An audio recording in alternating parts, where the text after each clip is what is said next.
Hello friends, welcome back சித்தர்வாக் channel நண்பர்களே. இன்றைக்கி இந்த வீடியோவில் பார்த்தீங்கன்னு வச்சுக்கோங்களேன், மிக மிக முக்கியமான ஒரு ராசி பலனை தான் நாம் இந்த வீடியோவில் சிம்ம ராசிக்காரங்க உங்களுக்கு பார்க்க போகிறோம். ஸோ என்ன அப்படின்னு கேட்குறீங்களா? அதாவது இப்போ கிரகணமானது வரப்போகுதுங்க. இந்த கிரகணம் வர்றதுனால ஒவ்வொரு ராசிக்காரங்களுக்கும் பயங்கரமான தாக்கம் ஏற்படும். அப்படி ஏற்படக்கூடிய தாக்கங்களை அவங்க தெரிஞ்சு பயனடையணுங்கிறதுக்காக ஒவ்வொரு ராசிக்காரங்களுக்கும் என்ன தாக்கம் நடக்கும் அப்படிங்கிறத ஷேர் பண்ணிகிட்ருக்கேன். அதன்படி இன்றைக்கி இந்த வீடியோவில் சிம்ம ராசிக்காரங்களுக்கு என்ன நடக்கும் அப்படிங்கிறத ஷேர் பண்ண போகிறேன். சிம்ம ராசிக்காரங்க நீங்கள் வீடியோவை ஃபுல்லாக பாருங்கள். உங்களுக்கு என்ன மாதிரி இந்த கிரகணத்தினால மாற்றம் ஏற்படும் அப்படிங்கிறத தெரிஞ்சுக்குங்க. ஸோ கிரகணம் நடக்கிறது ஒரு சாதாரண நிகழ்வாக நாம் நினைக்கிறோம். ஆனால் உண்மையாலுமே கிரகணம் நடக்கிறது ஒரு சாதாரண நிகழ்வு கிடையாது. இந்த பிரபஞ்சத்தில் ரொம்ப முக்கியமான ஒரு நிகழ்வாக கிரகணம் நடக்கிறது பார்க்கப்படுது. ஸோ கிரகணம் நடக்கிற அன்னைக்கு ரொம்ப ஜாக்கிரதையாக இருக்க வேண்டியது அவசியம். கிரகணம் நடக்கக்கூடிய நேரம், தேதி, அதுக்கப்புறம் கிரகணத்தில் என்ன செய்யணும், என்ன செய்யக்கூடாது அப்படிங்கிறத முதல்ல தெரிஞ்சுக்கலாம் வாங்க. சந்திர கிரகணம் என்ன தேதி, என்ன நேரம், இந்தியாவில் தெரியுமா தெரியாதா, இதனுடைய சூத காலம்லாம் இருக்கா இல்லையா என்பதை ஃபஸ்ட்டு பார்க்கலாம் வாங்க. இந்த ஆண்டில் மீண்டும் செப்டம்பர் மாதம் சந்திர கிரகணமானது நிகழ இருக்குது. இந்த சந்திர கிரகணம் எப்பொழுது நிகழப்போகுதுன்னா செப்டம்பர் 18ஆம் தேதி அன்னைக்கு நிகழ இருக்குது. மேலும் இந்த கிரகணம் பார்த்திங்கன்னு வச்சுக்கோங்களேன், ரொம்ப முக்கியமான கிரகணமாக கருதப்படுது. இந்த கிரகணத்துடைய மொத்த கால அளவு பார்த்திங்கன்னு வச்சுக்கோங்களேன் 4 மணிலேருந்து 6 நிமிடங்களாக இருக்குது. இது உலகிலேயே பார்த்திங்கன்னு வச்சுக்கோங்களேன் பல பகுதிகளில் தெரிவதற்கு வாய்ப்பு இருக்குது. இந்த ஆண்டுடைய செப்டம்பர் மாத சந்திர கிரகணம் ரொம்ப வலுவான ஒரு கிரகணமாக பார்க்கப்படுது. காரணம் என்னென்னா, புரட்டாசி 2ஆம் தேதி புதன்கிழமை பார்த்திங்கன்னு வச்சுக்கோங்களேன் இந்த சந்திர கிரகணமானது நடக்க போகுது. அதனால தான் இந்த கிரகணம் ரொம்ப முக்கியமானதாக பார்க்கப்படுது. சந்திர கிரகணம் என்பது கதிரவ ஒளியால் ஏற்படக்கூடிய புவியின் நிழலுக்குள் நிலவு கடந்து செல்லும் போது நிகழக்கூடிய ஒரு அரிய நிகழ்வு. அதுதான் பார்த்திங்கன்னு வச்சுக்கோங்களேன் நடக்க போகுது.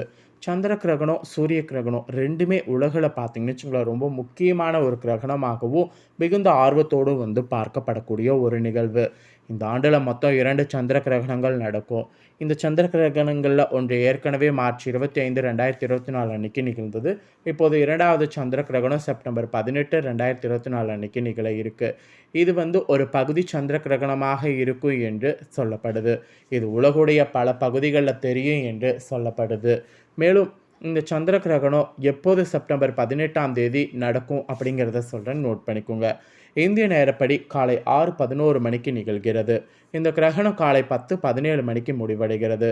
கிட்டத்தட்ட இந்த கிரகணத்துடைய மொத்த கால அளவு 4 மணியிலிருந்து 6 நிமிடங்களாக இருக்கும் என்று குறிப்பிடப்படுது. மேலும் இந்த சந்திர கிரகணம் இந்தியாவில் தெரியுமான்னு கேட்டிங்கன்னா தெரியாது.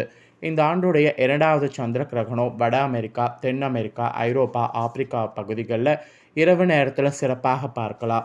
இந்தியாவில் பார்க்கணுன்னா இந்த கிரகணம் தெரியாது. இருந்தாலும் ராஜஸ்தான், குஜராத், பஞ்சாப், ஜம்மு காஷ்மீர், ஹரியானா, மகாராஷ்டிரா, கர்நாடகா போன்ற மாநிலங்களில் பகுதியாக தெரியும். அதாவது பெனுபிரல் கட்டம் மட்டுமே தெரியும். ஸோ இவ்வளோ நேரம் என்ன தேதி, என்ன நேரங்கிறத பார்த்துட்டோம். இப்போ கிரகணம் நடக்கக்கூடிய நாளன்னைக்கு சிம்ம ராசிக்காரங்க என்ன செய்யக்கூடாதுங்கிறத சொல்கிறேன், நோட் பண்ணிக்கோங்க. கிரகணத்தின் போது எதிர்மறை ஆற்றல்கள் அதிகரிக்கும். எனவே இந்த நேரத்தில் பார்த்திங்கன்னு வச்சுக்கோங்களேன், நீங்கள் பகவானை நினைத்து வழிபாடு செய்ய வேண்டும். அப்புறம் கிரகணத்தின் போது பயணம் செய்வதை தவிர்க்க வேண்டும். கிரகணத்தின் போது உணவு சமைக்கவோ, காய்கறியை நறுக்கிறதோ, உரிக்கிறதோ போன்ற வேலையை செய்யவே கூடாது. உணவு உண்ணவும் கூடாது. குறிப்பாக கர்ப்பிணிகள் எச்சரிக்கையாக இருக்க வேண்டும். இந்த நேரத்தில் கத்தி, கத்திரிக்கோள் அல்லது கூர்மையான பொருட்களை பயன்படுத்தக்கூடாது. கிரகணத்தின் போது ஊசியால் நூட் கோர்க்கிறது, தையல் வேலை பார்க்கறது போன்றவை செய்யக்கூடாது. சிம்ம ராசிக்காரங்க கிரகணத்தின் போது செய்யக்கூடாத விஷயங்கள் இது என்று குறிப்பிடப்பட்டிருக்கு. அடுத்து கிரகணத்தின் போது செய்ய வேண்டிய விஷயங்கள் என்னங்கிறத சொல்கிறேன், நோட் பண்ணிக்கோங்க. உணவு மற்றும் தண்ணீரில் தர்பை அல்லது துளசி இலைகளை போட வேண்டும். அதனால் கிரகணத்தின் எதிர்மறை தாக்கம் அதில் ஏற்படாமல் இருக்கும். கிரகணத்திற்கு பிறகு அவற்றை உட்கொள்ளலாம். கிரகண காலத்தில் சோஸ்திரங்களை சொல்லி வழிபாடு செய்யணும். இதனால் கிடைக்கக்கூடிய பலன் நமக்கு பன்மடங்காக இருக்கும். அப்புறம் கிரகணத்தின் போது கடவுள் வழிபாட்டில் அதிகபட்ச நேரத்தை செலவிடணும். இது அதிகமான நன்மை நமக்கு உண்டாக்கும். அப்புறம் சந்திர கிரகணம் முடிந்தவுடன் வெள்ளை பொருட்களை தானம் செய்ய வேண்டும். இவ்வாறு செய்வதன் மூலம் அசுப பலன்கள் குறையும். இதெல்லாம் செய்ய வேண்டிய விஷயங்கள். ஸோ இவ்வளோ நேரம் கிரகணத்தின் போது என்ன செய்யணும், என்ன செய்யக்கூடாது அப்படிங்கிறத எல்லாமே உங்களுக்கு ஷேர் பண்ணிட்டேன். இப்போ அடுத்ததாக கிரகணத்துக்கு பிறகு உங்கள் ராசிக்கு என்ன மாதிரியான பலன் கிடைக்கும் அப்படிங்கிறத ஷேர் பண்ண போகிறேன். ஸோ உங்கள் ராசிக்கு என்ன மாதிரியான பலன் கிடைக்கும் அப்படிங்கிறத தெளிவாக இந்த வீடியோவில் நோட் பண்ணிக்கோங்க. கண்டிப்பாக பார்த்தீங்கன்னு வச்சுக்கோங்களேன், இது நீங்கள் நோட் பண்ணிக்கிறது ரொம்ப நல்லது. ஏன்னா இந்த பலன்கள் தான் இந்த கிரகணத்திற்கு பிறகு உங்களுக்கு கிடைக்கும். சரி வாங்க, உங்களுக்கான பலன் என்ன குறிப்பிடப்பட்டிருக்கோ அதை இப்போ இந்த வீடியோவில் பார்க்கலாம். சிம்மராசி மகம் பூரம் உத்திரம் 1ஆம் பாதத்தில் பிறந்தவங்க வீடியோ பாருங்கள். அரசாங்கத்தின் மூலம் அணுகுலம் அதிகார தோரணையும் எடுத்த முடிவை மாற்றிக்கொள்ளாத குணமுடைய சிம்மராசிக்காரங்களுக்கு இந்த கிரகணத்திற்கு பிறகு சின்ன விஷயத்துக்கு கூட கோபம் வரலாம். அதனால் நிதானமாக இருக்கிறது நன்மை தரும். வேற்றுமொழி பேசக்கூடிய நபரால் நன்மை உண்டாகும். புத்திசாலித்தால் எதையும் சமாளிக்கிறதுக்கு உங்களுக்கு கிடைக்கும். வீண் அலைச்சல்கள் ஏற்படும். நீங்கள் நினைத்தபடி மற்றவர்கள் நடந்து கொள்ளாததால் டென்ஷன் ஏற்படும். ஸோ மொத்தத்தில் இந்த கிரகணத்துக்கு பிறகு உங்களுக்கு நிறைய டென்ஷன் கோபம்லாம் ஏற்படும். அதை எல்லாமே குறைத்து கொள்ள வேண்டியது அவசியம். அப்புறம் தொழில் வியாபாரம் தொடர்பாக பயணங்கள் மேற்கொள்ள வேண்டியது வரும். அதனால் அலைச்சல் ஏற்படும். வியாபார விரிவாக்க தொடர்பான பணிகளில் இடையூறுகள் ஏற்படும். பழைய பாக்கிகள் வசூலில் தாமதமான நிலை காணப்படும். மொத்தத்தில் வியாபாரத்தில் ஒரு இடக்குமுடக்கான சூழ்நிலை உருவாகும். உத்தியோக ரீதியாக பார்க்கும்போது வேலை சுமை அதிகரிப்பது அலைச்சலும் இருக்கும். அதனால் சோர்வு உண்டாகும். குடும்பத்தில் இருந்த இறுக்கமான சூழ்நிலை எல்லாமே உங்களுக்கு நீங்கும். குடும்ப உறுப்பினர்கள் மூலம் வருமானம் வரும். சொன்ன சொல்ல எப்பேற்பட்டாவது காப்பாற்றுவீங்க. ஒரு சில பணி காரணமாக வீட்டை விட்டு வெளியில் தங்க வேண்டிய சூழ்நிலை நேரிடும். தந்தை வழி உறவுகளோடு இருந்து வந்த கசப்புகள் நீங்கி உற்சாகமாக காணப்படுவீங்க. இந்த மாதிரி பாசிட்டிவும் இருக்கும், நெகட்டிவும் இருக்கும். அப்புறம் கணவன் மனைவிக்கிடையே இருந்த கருத்து வேற்றுமையெல்லாம் நீங்கும். வீட்டிற்கு தேவையான பொருட்கள் வாங்குறதன் மூலம் விருந்தினருடைய வருகையும் இருக்கும். இதனால் செலவும் உண்டாகும், கொஞ்சம் இதுவும் இருக்கும். ஸோ கொஞ்சம் கவனமாக இருக்க வேண்டியது அவசியம். அப்புறம் பெண்களுக்கு திடீர் கோபங்கள் உண்டாகலாம். அதனால் சிம்ம ராசிக்காரங்க இந்த கிரகணத்திற்கு பிறகு நிதானமாக இருக்கிறது நல்லது. புத்திசாலித்தால் எதையும் சமாளிக்கக்கூடிய ஆற்றல் உங்களுக்கு கிடைக்கும். அது உங்களுக்கு ஒரு பெரிய இது இருக்குது. அதாவது புத்திசாலியத்தால் எதையும் சமாளிக்கக்கூடிய ஆற்றல் இருக்கும்போது அதற்கேற்ப செயல்படும்போது கண்டிப்பாக பார்த்தீங்கன்னு வச்சுக்கோங்களேன், உங்களுக்கு வெற்றியானது உருவாகும். அப்புறம் அரசியல் துறையில் இருக்கிறவங்களுக்கு மேலிடத்தோடு எச்சரிக்கையாக இருக்க வேண்டும். அவர்களுடைய கோபத்திற்கு ஆளாகாமல் பார்த்து கொள்ள வேண்டும். நீண்ட நாட்களாக எதிர்பார்த்த பதவியெல்லாம் உங்களுக்கு கிடைக்கும். அப்புறம் கலைத்துறையில் இருக்கிறவங்களுக்கு இந்த கிரகணத்திற்கு பிறகு எதிலும் மிகவும் கவனமாக செயல்படுவது நல்லது. எதிர்பார்த்த அளவு வாய்ப்புகள் குவியும். மாணவர்கள் கூட நீங்கள் திறமையாக செயல்பட்டிங்கன்னா கல்வியில் முன்னேற்றம் காண்பீங்க. கூடுதல் நேரம் படிக்க வேண்டியது இருக்குது. மேல் படிப்புக்கு திட்டமிடுங்க. கண்டிப்பாக இந்த கிரகணத்திற்கு பிறகு சக்ஸஸ் ஆகும். நீங்கள் மக நட்சத்திரத்தில் பிறந்தவங்களாக இருந்தீங்கன்னா உங்களுக்கு இந்த கிரகணத்திற்கு பிறகு உத்தியோகத்தில் இருப்பவர்களுக்கு வீண் அலைச்சல் ஏற்பட்டாலும் எடுத்த வேலையை எப்பேற்பட்டாவது செய்து விடுவீங்க. புதிய வேலைக்கு முயற்சி செய்பவர்களுக்கு சாதகமான பலன் கிடைக்கும்.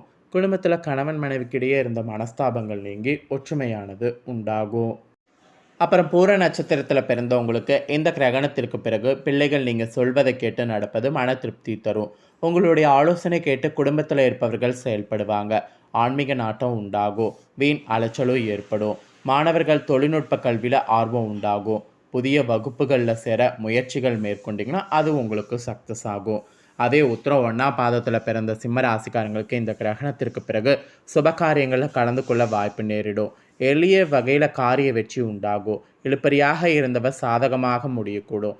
தேவையற்ற கவலைகள் நீங்கும். உங்களை பற்றி விமர்சனம் செய்து வந்தவர்கள் அதனை விட்டு விடுவாங்க. இந்த மாதிரியெல்லாம் உங்களுக்கு பாசிட்டிவாக இருக்கும். ஆக மொத்தம் நட்சத்திரர் வாரியாகவும் இந்த கிரகணத்திற்கு பிறகு உங்கள் ராசிக்கு இந்த மாதிரியான பலன் கிடைக்கும் என்று உங்களுக்கான பலன்களானது குறிப்பிடப்பட்டிருக்கு. மேலும் இந்த கிரகணத்திற்கு பிறகு நீங்கள் செய்ய வேண்டிய பரிகாரம் என்னென்னா, ஞாயிற்றுக்கிழமைகளில் சிவ வழிபாடு செய்வது. இதை செய்திங்கன்னா வெற்றிக்கு வழிவகுக்கும், எதிர்ப்புகள் நீங்கும். அதனால் இந்த ஒரு பரிகாரத்தை மட்டும் மறக்காமல் செய்து பயன்பெறுங்க. ஸோ சிம்ம ராசிக்காரங்க இந்த வீடியோ ஃபுல்லாக பார்த்துருந்தீங்கன்னா உங்கள் ராசிக்கு இந்த கிரகணத்திற்கு பிறகு என்ன மாதிரியான மாற்றம் நடக்கும் அப்படிங்கிறத தெரிஞ்சிருப்பீங்க. கிரகணத்தின் போது என்ன செய்யணும் அப்படிங்கிறத தெரிஞ்சிருப்பீங்க. ஸோ தெரிஞ்சதுக்கேற்ப இந்த கிரகணத்தின் போது நடந்துக்குங்க. இந்த வீடியோவை இப்போ நீங்கள் பார்த்து முடித்த உடனே இதை லைக் பண்ணி உங்கள் ஃப்ரெண்ட்ஸ் ஃபேமிலிக்கு ஷேர் பண்ணுங்கள். உங்கள் ஃப்ரெண்ட்ஸ் ஃபேமிலியில் இருக்கிறவங்களும் வீடியோ பார்க்கட்டும். அவங்களும் அவங்களோட ராசி சிம்ம ராசியாக இருந்ததுன்னா இந்த தாள்களை தெரிஞ்சுக்கிட்டோம். இந்த தாள்களை தெரிஞ்சு இந்த தாள்களுக்கேற்ப நடந்து பலனடையட்டும். கண்டிப்பாக வீடியோ லைக் பண்ணி ஷேர் பண்ணுங்கள். உங்கள் ஃப்ரெண்ட்ஸ் ஃபேமிலி இருக்கவங்களும் பார்த்து பலனடையட்டும். மேலும் இதே போல் புதிய அப்டேட்டான நிறைய வீடியோ நம்ம சேனலில் போடப்படும். அதை எல்லாத்தையுமே உடனுக்குடனே தெரிந்து கொள்ள மறக்காமல் நம்ம சேனலை சப்ஸ்கிரைப் பண்ணுங்கள். கூட பெல் பண்ண ப்ரெஸ் பண்ணுங்கள். அதை பண்ணிங்கன்னா நான் போகிற மற்ற அப்டேட்டான வீடியோ உடனுக்குடனே தெரிஞ்சுக்கொள்ளலாம். மறக்காமல் பண்ணுங்கள். நன்றி.